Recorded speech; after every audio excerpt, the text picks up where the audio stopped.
Shalom Bapak Ibu dan Saudari. Saya adalah Firtan Sihite, mahasiswa Sekolah Tinggi Teologi Gereja Metodis Indonesia Bandar Baru. Saat ini saya praktek khotbah, yaitu jenis khotbah yang saya gunakan khotbah ekspositori.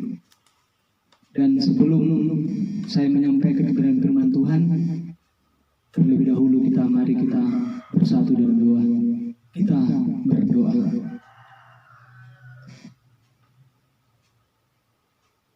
Allah Bapa kami, Allah Bapa Abraham, Yakub, Ishak, dan Allah Israel.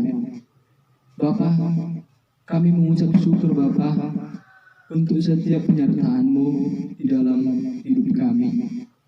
Dan di kesempatan-kesempatan ini Bapa, kami mau mendengarkan kebenaran firman Tuhan. Berkatilah hamba-Mu Bapa yang akan menyampaikan kebenaran firman Tuhan, dan berkatilah umat-Mu yang memperdengarkannya dan semoga dapat melakukannya Bapa. Inilah doa dan harapan kami Bapa, di dalam nama Yesus Kristus kami berdoa. Amin. Bapak Ibu dan Saudari, mari kita buka teks Alkitab kita dari kitab Roma. Roma pasal 8 ayat 5 sampai yang ke-11. Izinkanlah saya membacakannya. Roma pasal 8 ayat 5 sampai yang ke-11. Sebab mereka yang hidup menurut daging memikirkan hal-hal yang dari daging. Mereka yang hidup menurut roh memikirkan hal-hal yang dari roh. Karena keinginan daging adalah maut, tetapi keinginan roh adalah hidup dan damai sejahtera. Sebab keinginan daging adalah perseteruan terhadap Allah, karena ia tidak takluk kepada hukum Allah. Hal ini memang tidak mungkin baginya. Mereka yang hidup dalam daging tidak mungkin berkenan kepada Allah. Tetapi kamu tidak hidup dalam daging, melainkan dalam roh. Jika memang roh Allah diam di dalam kamu, tetapi jika orang tidak memiliki roh Kristus, ia bukan milik Kristus. Tetapi jika Kristus ada di dalam kamu, maka tubuh memang mati karena dosa, tetapi roh adalah kehidupan oleh karena kebenaran. Dan jika roh Dia yang telah membangkitkan Yesus dari antara orang mati diam di dalam kamu, maka Ia yang telah membangkitkan Kristus Yesus dari antara orang mati akan menghidupkan juga tubuhmu yang fana itu oleh rohnya yang diam di dalam kamu. Sampai sekian jauh pembacaan kebenaran firman Tuhan.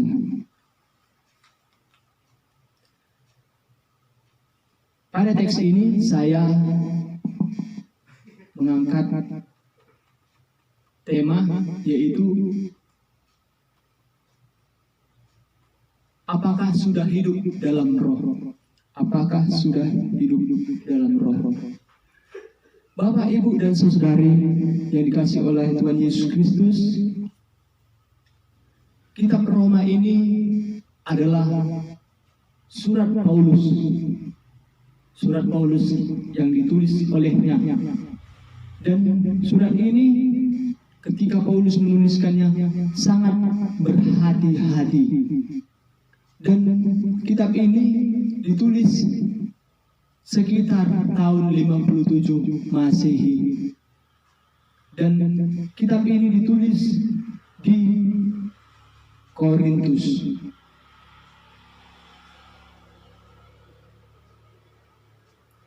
Surat ini yang pasti kepada jemaat Roma, yang dimana Paulus melakukan kunjungan secara pribadi yang belum mengenal jemaat di Roma.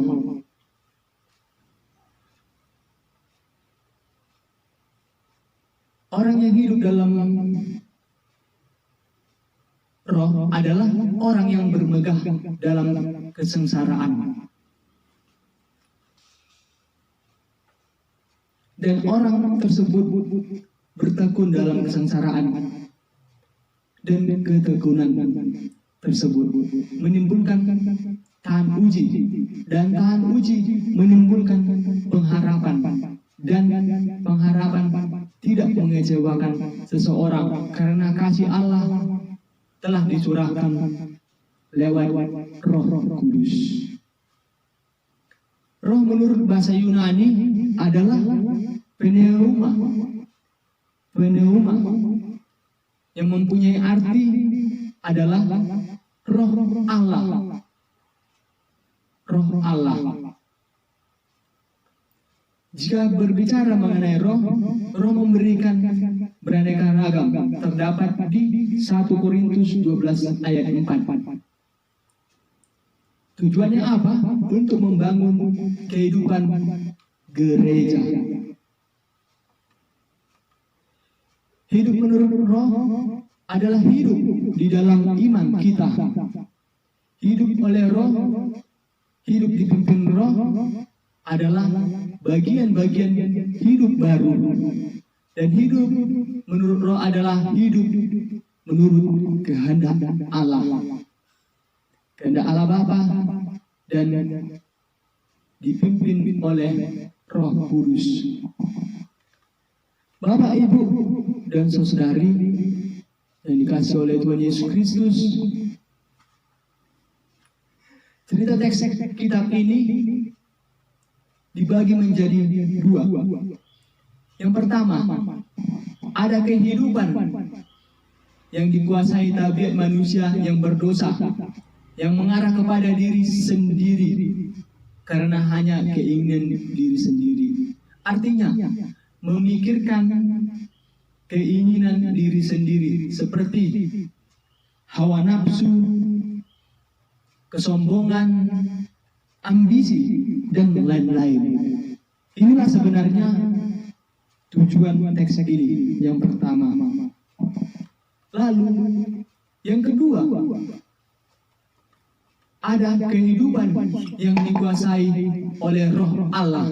Artinya kehidupan yang tidak pernah terpisah dari Kristus dan hanya fokus kepada Kristus dan hidup segambar oleh Yesus Kristus. Jadi kehidupan kita jika dikuasai oleh keinginan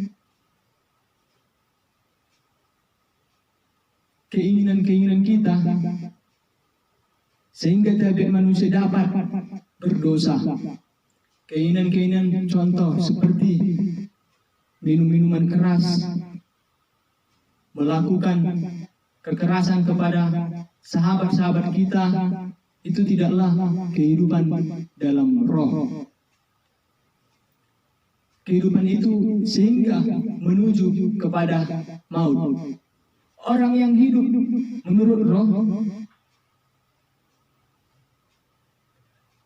orang yang hidup menurut roh adalah orang yang dikuasai adalah menurut roh. Inilah sebenarnya tujuan daripada teks kitab ini, supaya hidup dalam roh dan tidak hidup dalam roh. Bapak, Ibu, dan saudari yang dikasihi oleh Tuhan kita Yesus Kristus, bagaimana kualitas hidup kita menurut roh? Apakah kita sudah serupa dengan segambar Yesus Kristus yang sebagai juru selamat kita? Karena seseorang tidak hidup menurut roh tidak mungkin berkenan kepada Yesus Kristus.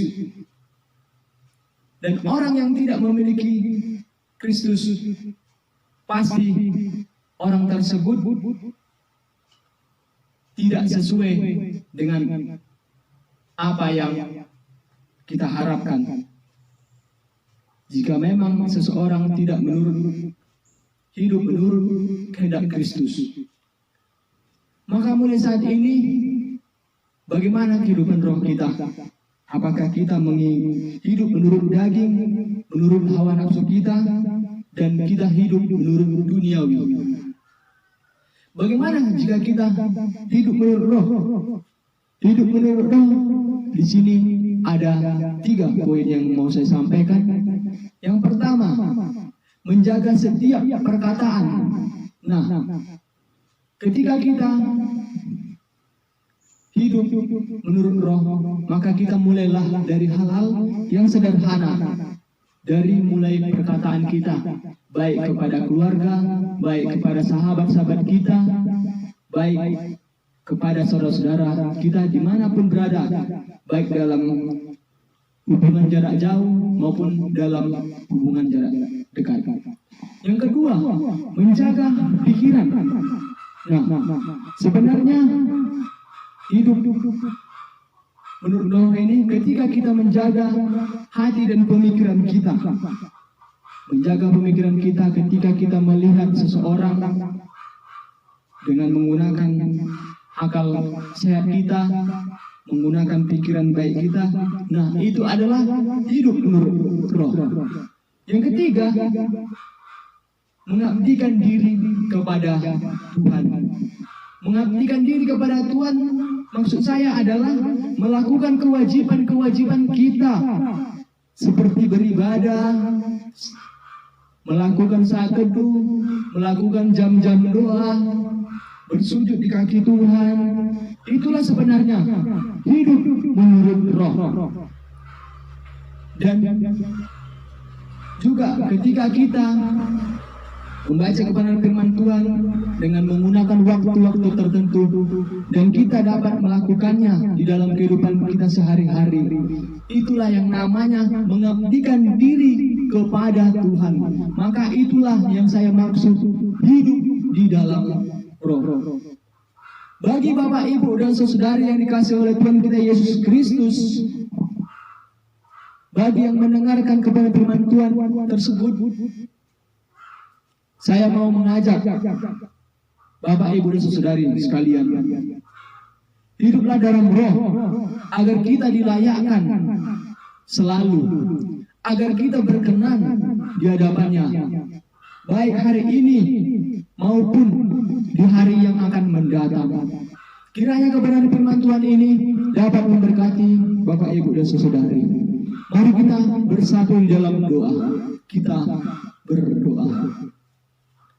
Allah Bapa kami, Allah yang bertata dalam kerajaan surga, kami tahu Bapa, kami mempunyai banyak kelemahan Bapa dalam menjalani kehidupan ini. Banyak Bapa cobaan, banyak tantangan Bapa, sehingga kami Bapa sulit untuk hidup dalam roh. Ajarilah Bapa umat-umat-Mu yang mendengarkan kebenaran firman Tuhan saat ini. Fokuskanlah mereka Bapa agar mereka hidup dalam roh, melainkan tidak hidup menurut daging dan kehendaknya, tetapi menurut kehendak-Mu saja yang terjadi bagi hidup mereka Bapa. Bapa yang baik, ampunkanlah segala dosa-dosa umat-Mu yang belum hidup dalam roh. Kiranya Bapa, Tuhan mampukan mereka untuk hidup dalam roh. Mulai saat ini, mulai detik ini Bapa, hanya dalam nama-Mu saja Bapa, hamba-Mu berdoa. Terpuji dan termulia nama-Mu Yesus Kristus Tuhan kami. Amin. Shalom Bapak, Ibu, dan saudari. Sekian kebenaran firman Tuhan yang boleh saya sampaikan. Jika ada yang mau minta didoakan atau mau diskusi kepada saya, bisa hubungi saya dari nomor WA saya 0822 4625 8508. Itu bisa ditelepon lewat WA, lewat telepon seluler juga bisa. Oke, terima kasih. Tuhan Yesus memberkati.